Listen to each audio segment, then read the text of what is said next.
সৰ্থেবাৰীৰ কামাৰপাৰা গাঁৱৰ বিশিষ্ট ব্যৱসায়ী তথা সমাজকৰ্মী ধনমোহন ডেকাৰ সহানুভূতা। পিতৃ মাতৃ বছৰিকা শ্ৰাদ্ধত প্ৰায় 100ৰো অধিক ঠেলা চালক, শৰাই শিল্পী, কাঁহ শিল্পী আৰু বিকলাংগ লোকক নগদ ধন আৰু আঁঠুৱা প্ৰদান কৰি মহানুভৱতাৰ নিদৰ্শন দাঙি ধৰিলে। সৰ্থেবাৰী কামাৰপাৰা গাঁৱৰ বিশিষ্ট ব্যৱসায়ী ধনমোহন ডেকাক সমগ্ৰ অসমতেই সফল ব্যৱসায়ী হিচাপে প্ৰতিষ্ঠিত। দুখীয়া পৰিয়ালৰ পৰা আহি আজি এজন প্ৰতিষ্ঠিত কাঁহ শিল্পীৰ পিতলৰ লগত ব্যৱসায়ী হিচাপে প্ৰতিষ্ঠা লাভ কৰিছে। আজি ধনমোহন ডেকাৰ বাসগৃহত প্ৰায় 100ৰো অধিক ঠেলা চালক, শৰাই শিল্পী, কাঁহ পিতল শিল্পী, বিকলাংগ লোকক স্বগৃহলৈ নিমন্ত্ৰণ কৰি আনি একোখনকৈ ফুলাম গামোচা, নগদ ধন আৰু এখন আঁঠুৱা প্ৰদান কৰি মহানুভৱতাৰ পৰিচয় দাঙি ধৰিছে। প্ৰতিবছৰে এইদৰে মহানুভৱতাৰ পৰিচয় দি আহিছে ধনমোহন ডেকাই। প্ৰতিবছৰে পিতৃ মাতৃৰ বছৰিকীয়া শ্ৰাদ্ধত দুখীয়াৰ বন্ধুৰূপে পৰিচিত ধনমোহন ডেকাই এইদৰেই আৰ্থিক সহায় কৰি নিদৰ্শন দি আহিছে। ঠেলা চালক, বিকলাংগ, শৰাই শিল্পী, কাঁহ শিল্পীক প্ৰতিবছৰেই এনেদৰেই সহায় কৰি আহিছে। নিউজ ৰিপোৰ্ট, বিবি আছাম লাইভ। আপোনালোকে জ্ঞাত যে প্ৰতি বছৰে শ্ৰী ধনমোহন ডেকাই তেখেতৰ পিতৃ মাতৃৰ বছৰিকা শ্ৰাদ্ধ উপলক্ষে সকলোকে এসাঁজ খুৱাই সকলোৰে মাজত এটি উপহাৰ আৰু নগদ ধন আগবঢ়াই তেখেতৰ মহানুভৱতা দেখুৱাই আহিছে।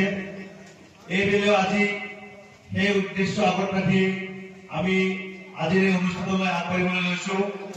প্ৰথমতে মই ডেকাই প্ৰতি বছৰে এনেকৈ তেখেতৰ মাতৃ পিতৃৰ পবিত্ৰ তিথি উপলক্ষে আমাৰ ঠেলা চালক, উপহাৰ শিল্পী, পিতল শিল্পী, বিশেষভাৱে সক্ষম ব্যক্তি সকলোকে একত্ৰিত কৰি তেখেতসকলৰ মাজত প্ৰতি বছৰে উপহাৰ আৰু নগদ ধনৰ টোপোলা আগবঢ়াই আহিছে। এইবেলিও আজি সেই উপলক্ষে বিভিন্ন শিল্পীসকলক আমন্ত্ৰণ কৰি, ঠেলা চালকসকলক, বিশেষভাৱে সক্ষম ব্যক্তিসকলক আমন্ত্ৰণ কৰি উপহাৰ প্ৰদান কৰিছে। লগতে সকলোৱে লগ হৈ এটি প্ৰীতি ভোজনৰ আয়োজন কৰিছে। তেখেতৰ এই মহানুভৱতা সঁচাকৈ লেখত ল'বলগীয়া, প্ৰতি বছৰে কৰি আছে আৰু আমি আশা ৰাখিছো তেখেতে প্ৰতি বছৰে এনেকৈ কৰি থাকক। তাৰ বাবে ভগৱানে তেওঁক শক্তি প্ৰদান কৰক আৰু তেখেতৰ সুস্বাস্থ্য আৰু দীৰ্ঘায়ু কামনা কৰি ইমানতে সামৰণি মাৰিছো। এটা নতুন পৰিকল্পনা আছে, যদি দেহা পানী ভালে থাকে মই ভাবিছো এইবাৰ অলপতে দিনটো ফাইনেল কৰা নাই, মানে যিবিলাক মানে অনাথ আশ্ৰম আছে মোটামুটি মই ঢুকিবখিনিত এই মানে এটা মানে সিহঁতক কিবা এটা মানে দিয়াৰ কাৰণে ব্যৱস্থা কৰিম। মানে মোটামুটি অন্তত সিহঁতে ঘৰ এৰি যিহেতু অনাথ আশ্ৰমত থাকিব লগা হৈছে, একবাৰ মই পুতেক হিচাপে যাই পেলাই মই কিবা এটা দিম বুলি মই চিন্তা কৰি আছো। বৰ্তমান মই কি দিম, কোনদিনা দিম ফাইনেল হোৱা নাই।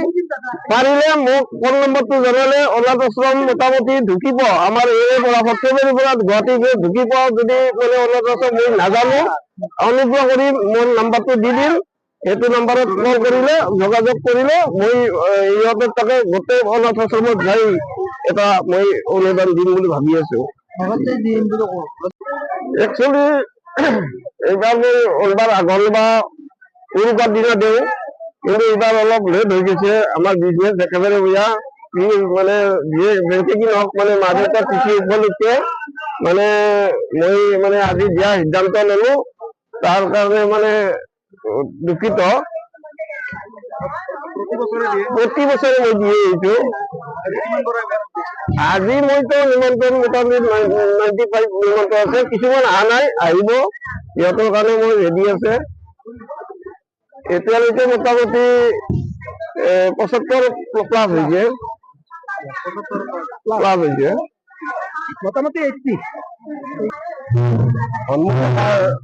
এই মহানুভৱতাৰ তেখেতে যিটো উদ্দেশ্যে এইটো কৰি আছে, আজি বহু বছৰ এনেকুৱাকৈ বিকলাংগ, ঠেলা চালক, শিল্পী, কাঁহ শিল্পী, পিতল শিল্পী তেওঁলোকক দি আছে। এনেকুৱাকৈ প্ৰতি বছৰে দিয়ে, নগদ এটা পইচা দিয়ে আৰু এইবাৰ আঁঠুৱা একোখনকৈ দিছে।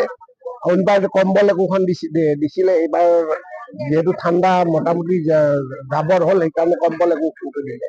এইটোৰ কাৰণে তেখেতক ধন্যবাদ জনাইছো কাৰণ তেখেতৰ যিটো এটা মহৎ উদ্দেশ্য এই উদ্দেশ্য তেখেতে এনেকুৱাকৈ প্ৰতি বছৰে যেন দি থাকিব পাৰে এইটো কামনা কৰি এইখিনিয়ে ক'ব লগা আৰু নিদৰ্শন হৈ থাকিলে